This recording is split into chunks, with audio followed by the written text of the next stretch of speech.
June the 18th, 2019.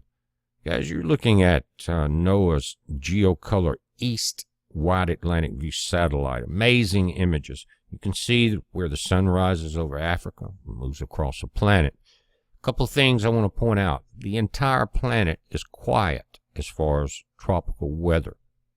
And we're getting into that season where we're going to have to start watching the Atlantic more than just the Caribbean. The Caribbean and the Gulf of Mexico are both quiet. We got some rain yesterday in central Mississippi.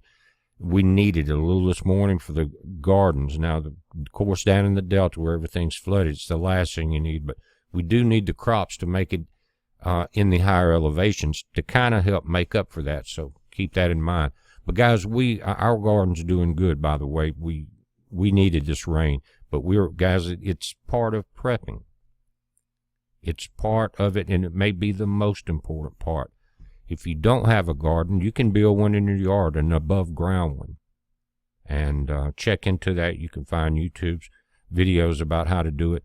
But guys, we're already been getting tomatoes and peppers, and we finally got our Irish red potatoes. Got those up. They came in. They're excellent. Our peas and our butter beans and corn are almost ready. And a lot of that will go in the freezer. Think about what I'm telling you, because we're dealing with worldwide problems. You've got not only farmers here, but worldwide are either in floods or droughts. There's problems with some of the oceans. You know about the Pacific and what happened with Fukushima. There's problems even in the Gulf of Mexico. You got double the amount of dolphins washing up along the coast from Louisiana, Texas, all the way down into Florida. Double the amount, about 250 or so. And over off the coast of Washington, California, guys, record numbers of giant gray whales are stranding. And if you read into that, it's so many that they're asking landowners along the coast there to just let the whales decay. They don't have anywhere to put them. But when you're dealing with the Pacific, that's a third of the oceans. Now, of course, here we've had the BP oil spill and things like that. So it's kind of a worldwide event, guys. And we know we're going into grand solar minimum. Now they're coming off of this global warming and realizing that the extra heat is not because the planet's heating up because of man, but because our shields are weak and this penetration of this gamma radiation.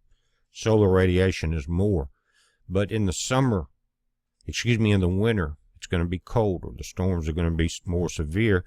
And that's why I feel like we're kind of looking at a sleeping giant as far as the weather right now.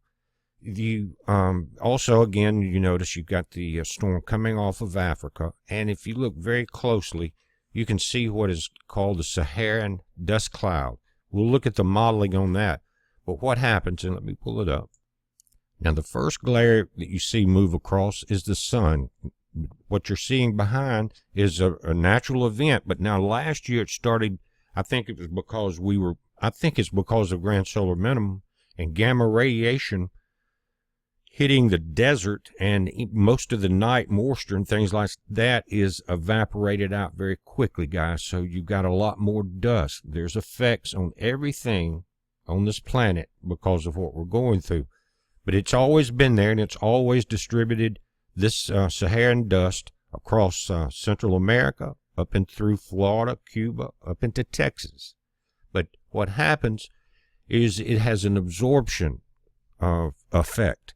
In other words, the moisture in the clouds as they come off the African coast, and if you remember from the video just last year, that absorbs a lot of the moisture. It becomes heavier, and it sinks into the ocean, but it destroys the storms.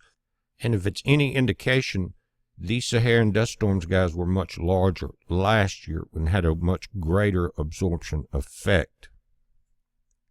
Now, remember, as these storms in this convergence zone move further north, they get into warmer waters. And you can see how it wouldn't take long for an area this size to start building some very strong storms. But again, let's look at a couple of the models on this dust storm. I think that's going to be a key factor in what we see this year as far as the wide Atlantic storms. Now you're looking at a model, guys, that goes from today up until June 21st for the next 3 or so days.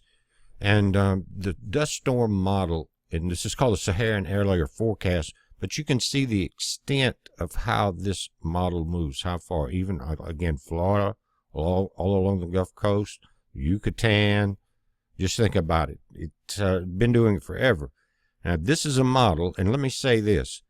It's very reminiscent of the models from last year, except for one thing, is that along with this model, we also use the visual satellite imaging that we just saw. And on the visual satellite images, the dust storms appeared much thicker last year than they do this year. That's the big difference. And you're not really seeing the entire scope of this because you got some cloud cover coming up again from that convergence zone. But as soon as one of these storms get into this cloud layer and start absorbing a lot of area or a lot of sand or dust in that area, it's going to open up clear paths for any kind of tropical system developing. We saw that last year. If you remember, we saw one come right off where it says Dakar there on the African coast. It started absorbing a lot of sand and then and dust, and then we saw the storm start to form in that area.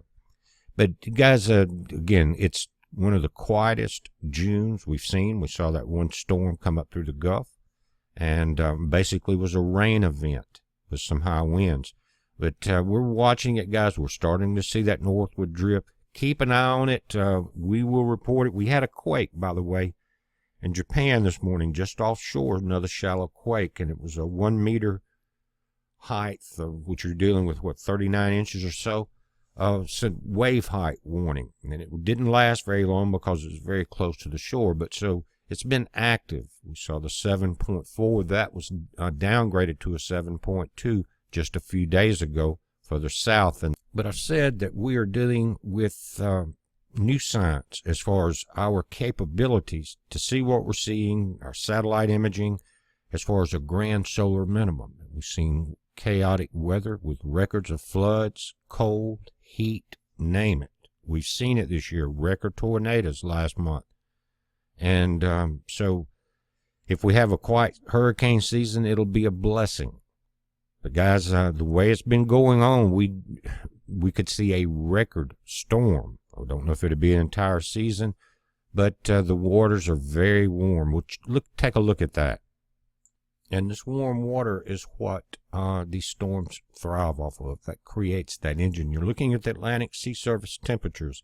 You can see, if you look further out, you're 83, 82 degrees here as far as water temps. So as the storms that we're looking at along, again, the convergence zone and coming off of Africa, as this system's move north and some of this dust is eliminated by other low-pressure systems that have a lot of moisture in them, they drift further into this water. We've seen them come under Cuba. You can see you got 84, 85 degrees here. And, guys, I've seen years to where in Florida it was July before you got into the 80s, especially if you guys ever been down there snorkeling or diving, keeping up with the water temps. But things are changing. Gamma radiation, weak shields again.